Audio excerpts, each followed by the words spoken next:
The morning sun filtered through the pines as Officer Mark Talbot adjusted the leash of Rex, his seasoned canine partner, a striking German shepherd with years of field experience and a heart loyal as the dawn. Alongside them trotted Luna, a younger, eager canine still new to the department, her ears perked at every rustle in the forest. It was meant to be a routine patrol, a quiet sweep through Redwood Grove, a stretch of forest on the edge of town known more for its beauty than danger. But as they moved deeper into the trees, something shifted. Rex froze. His nose flared. A low growl escaped his throat. Luna followed suit, tail stiff, eyes locked toward a thicket off the trail. Mark trusted his dogs more than most people. "What is it, buddy?" he whispered, unclipping their leashes. Without hesitation, both dogs darted into the underbrush, paws kicking up leaves and pine needles as they raced toward something unseen. Mark followed, heart pounding, hand hovering near his holstered radio. Then he heard it. A whimper. Soft. Fragile. Human. Bursting through the brush, Mark stumbled into a small clearing, and stopped cold. There, beneath a gnarled oak, was a little girl. She couldn't have been more than 7. Her face was streaked with dirt, eyes wide with fear and confusion. Her wrists, tiny and bruised, were bound with a rusted chain to the base of the tree. Her clothes were torn, her hair matted, and her bare feet scratched from the forest floor. But what struck Mark most was the way Rex approached her, tail down, ears relaxed, moving slowly, gently, followed by Luna, who whimpered and lay down beside the girl as if to shield her. Mark dropped to his knees. "Hey sweetheart," he said softly, slowly pulling out a multi-tool. "It's okay now. You're safe." The girl didn't speak. She only stared, flinching slightly as he reached for the chain. Mark worked quickly, cutting through the links. Her hands fell free, and she collapsed forward into his arms, trembling like a leaf in the wind. "I've got you," he whispered, wrapping her in his patrol jacket. "I've got you." Back at the station, the mystery deepened. The girl still wouldn't speak. No missing child reports matched her appearance. They called her Hope. It felt right, because somehow, she'd survived something unspeakable, and she was still here. Dr. Emily Reyes, a child psychologist, offered to help. She'd seen trauma before, but there was something about this child. Her silence was not just fear, it was a wound stitched shut by terror. Emily visited daily, bringing books, soft toys, and gentle stories. And every day, Hope would sit in the corner, clutching a stuffed German shepherd toy, her eyes flicking toward the door at every sound. It was Rex who finally broke through. One afternoon, Mark brought the dogs in during a visit. Hope stiffened at first. But when Rex lay down beside her and nudged the toy in her hand, something changed. Her tiny fingers reached out, and touched his head. The room fell silent. Emily held her breath. Rex didn't move. Then came the softest sound, barely audible.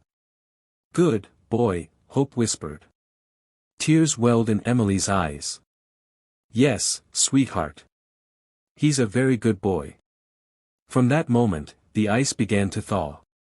Hope didn't say much, but she smiled more. She played. She giggled, once, when Luna licked her cheek.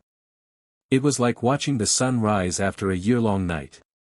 The investigation, meanwhile, took a sharp turn. DNA results revealed Hope's identity. Her real name was Lily Carver, reported missing 2 years ago from another state. Her mother, Sarah, had been searching tirelessly, but local authorities had believed Lily had drowned in a lake near their home. The case had gone cold. When Sarah received the call, she fell to her knees. "She's alive," she gasped. "My baby's alive." The reunion was arranged under careful watch. No cameras. No media. Just a mother and daughter, in a quiet park with the 2 dogs who had found her. Lily was sitting on a bench with Rex and Luna when Sarah approached, her hands trembling.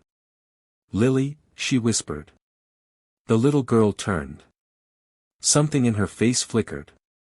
Then, in a blur of motion, she ran, arms wide, straight into her mother's embrace. Sarah sobbed, clutching her daughter as if afraid the world would steal her away again.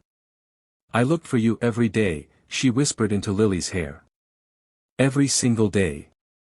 "I know," Lily murmured. "The dogs told me I was going home." The weeks that followed were filled with healing. Lily returned home with her mother, but she didn't go alone. The police department, moved by her bond with the K9s, arranged for Luna to be officially adopted by the family. Rex, already nearing retirement, became a regular visitor, and Lily often insisted he supervise her tea parties. The man responsible for Lily's abduction was soon found, an ex-con living off-grid, a drifter who had snatched her during a park visit. The trial was swift. Justice was served. But the real justice, the real miracle, had already happened. At the annual Heroes Gala that year, Lily took the stage holding Luna's leash. Mark stood beside her, beaming with pride. The crowd of officers, families, and supporters held their breath as she stepped to the microphone. She paused. Her hands shook. Then she looked at Rex and Luna, who sat obediently at her sides. "My name is Lily," she said, voice steady. "And I was lost. But two heroes with fur found me. They didn't ask who I was. They didn't care what I looked like. They just knew I needed help." The audience stood. Applause thundered. "They didn't just find me," Lily added, smiling at the dogs. "They saved me." In a world often clouded with cruelty and despair, the story of Lily, Rex, and Luna was a beam of light. It reminded everyone that hope can survive even the darkest forest. That kindness, whether shown by a person or a paw, can rescue someone from the edge. And that sometimes, the heroes we need don't wear capes, they wear collars. And they never stop searching until the lost are found.